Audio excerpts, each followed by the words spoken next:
get romantic. You need someone to love. Hey guys, welcome back to my channel. Today we are going to be talking about my top 10 romance books that I've read. And so these are all romance books that I've given like 5 stars.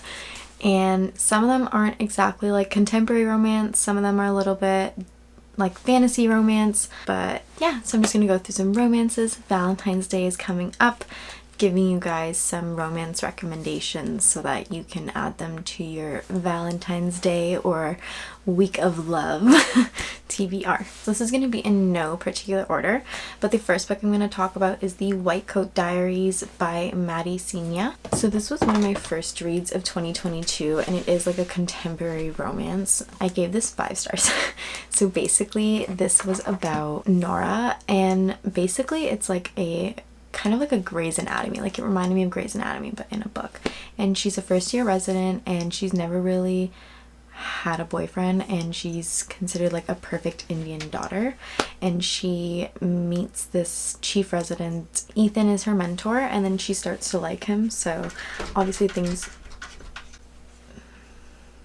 my cat wants to come in, I will allow you in. Anyway, basically a big medical mistake happens and Nora is pulled into like doing a cover-up, and she has to decide like what is more important. So that's what White Coat Diaries is about. I really like she has a second book out now, and yeah, it just gave very heavy like Grey's Anatomy vibes. I really enjoyed it. Right, the second one is The 7 Husbands of Evelyn Hugo by Jenkins Reid. So this is more of like a literary fiction, however the romance in this I really enjoyed. It was beautiful and heartbreaking at the same time. I thought it was a really great story, and I just really enjoyed the romance aspect of this book. So if you don't know, this follows Evelyn Hugo and her journey through 7 husbands, but also her journey like coming up in Hollywood and making a career and like name for herself. But yeah, the main love story in this is just awesome. Next one is also by Jenkins Reid. It's One True Love. So I just read this recently and I really enjoyed it. I gave it 5 stars. So this is basically about Emma, who she marries her high school sweetheart, and one day he disappears and dies in a helicopter crash. And so after a few years of like mourning his death, she moves on and gets engaged, and she's about to get married, and then she gets a call that Jesse, her first husband, isn't actually dead and that he's coming home. And it is written as a romance in that like she's kind of deciding like what she's gonna do, and she's navigating both sides of the relationship, and it's written in like a before and after format where you get to see like how her and her husband fell in love, and then how she like met her new fiance and like the life that they've built together. So it was really good. I really enjoyed it, and I really enjoyed who she ended up with in the end. So yeah, definitely recommend this as a romance read. The next one is more of like a fun romance. The Hex by Erin Sterling or Rachel Hawking. She writes under the pen name Erin Sterling for like these books, like her, I guess, contemporary romance, whereas her other books are like mystery thrillers. This was awesome. I think I gave this 5 stars or like 4.5 stars or something. So basically it's like witches. I think of like, it's kind of like Halloween Town but an adult contemporary romance. Like it was so much fun. But it's about Vivian, and she accidentally sets a curse on this guy from like a really like her ex from a really long time ago. Then he comes back to the town and like things are going wrong because he's cursed, and she has to try to figure out like what happened. And basically like it's her and the main character, but the guy is named Reese, which I love that name, and they're trying to basically figure out how to lift this curse, but they're spending time again together.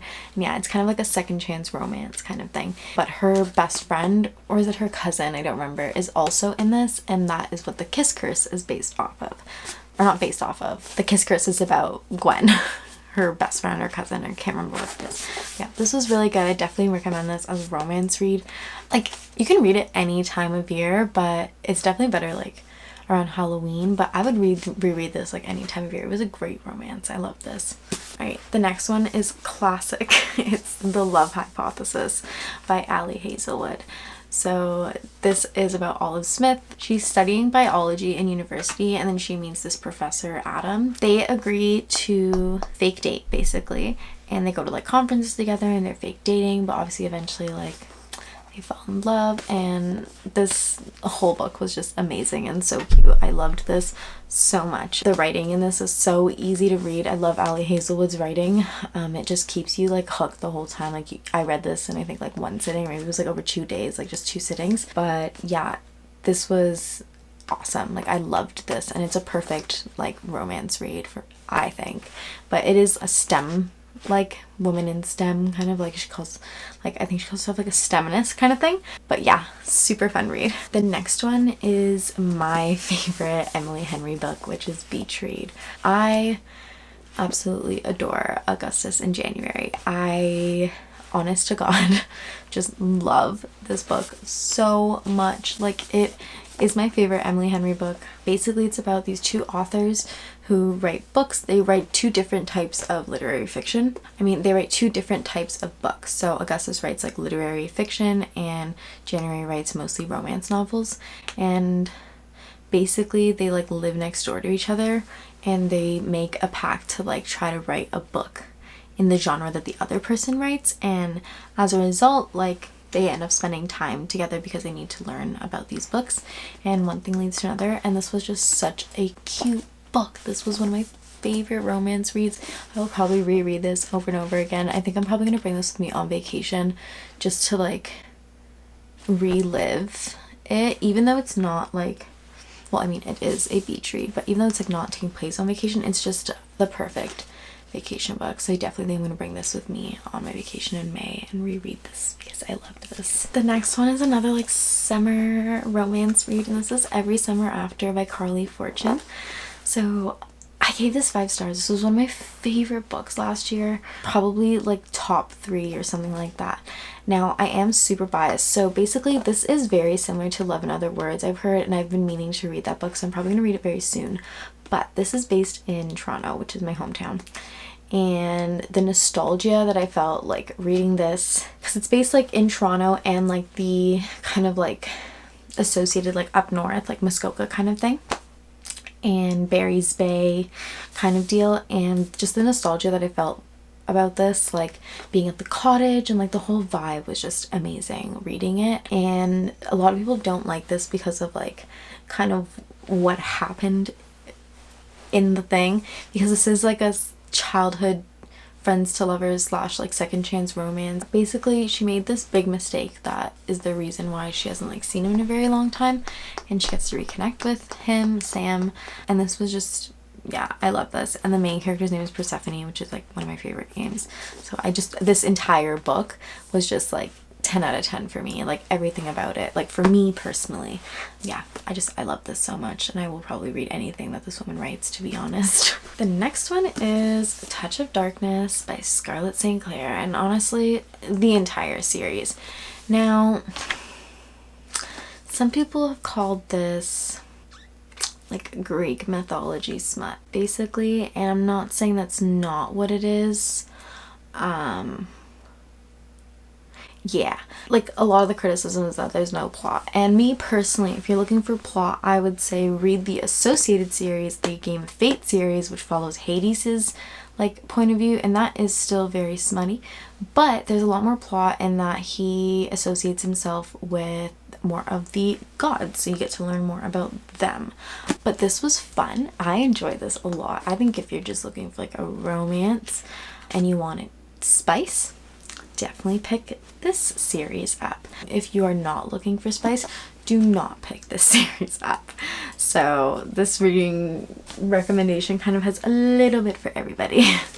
But yeah, do not pick this series up if you're not looking for like heavy spice. The next one is Dance of Thieves by Mary E. Pearson, and honestly Vow of Thieves as well. I loved these so much. I read them over the holidays.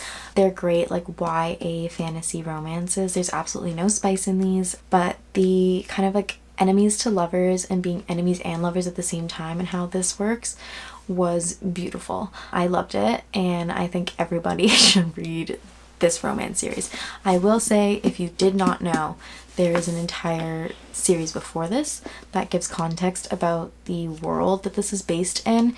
And if you are like me and kind of like to have background, you may want to read that first, because I went into this, read both of them, and then learned about the prequel kind of series that came out. Well, not prequel. It came out before this. It just wasn't as popular, but reading that I think would give the context that a lot of people criticize these books for not really having the world building, and the assumption being made that you know everything that's going on and like why certain people are against each other. So I will say that that was kind of confusing, but once you read both books, you do have a greater understanding of like the portion of the world that these are set in.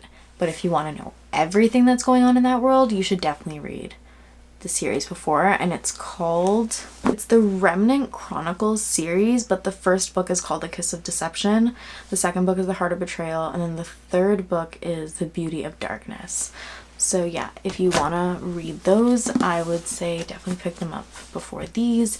But if you're just like, I really want to read what these two are about and not read about like this other character that's like before all of these, then just read these, and eventually like you'll kind of understand. Like, you can read these without them. Anyway, I'm talking about this way too long. Next book. The last book is the Acotar series, but specifically A Court of Mist and Fury. Now, if you know, you know. I love the first book, but we're all here for the romance in this book. And if you're not, I apologize. But this was 6 out of 5 stars. This was like, yeah. This was heart asterisk plus sign A plus plus plus 15 out of 10, 110%. Yeah, you get the idea. This was everything. I would do anything for this woman. Like, she wrote a wonderful series, and I wish that there was more, but I also understand that there isn't much more for these characters to give, and that we need to move on to a new set. Well, not a new set, but shift the focus to a different character with A Court of Silver Flames. But yeah, I really loved this, and I'll probably reread it again and again and again and again. But yeah. Alright guys, that is all of, well, not all, but 10 of my top romance books that I would recommend for you to read, whether it be for Valentine's Day or just in general. But give this video a thumbs up if you liked any of these, and comment down below your favorite romance books. I always want new romance recommendations. I mean, I have so many on my shelf that I need to read and that I have read, but these were just like my top 10 romance books that I just absolutely love the romance in them, and it makes me feel warm inside when I read them. If you aren't subscribed, definitely subscribe. I post videos at least once a week. I don't really have a posting schedule, but so far I've posted at least once a week, sometimes twice a week. So definitely hit that subscribe button if you haven't, and I know there's a lot of new people here, so hello if I haven't said hello already. But yeah, I will see you guys in the next one. Have a great day, week, and month. Bye. It's been so long, you've been so tough, you've kept it up, you've kept me up, been standing tall, keeping strong, and I'm doing well.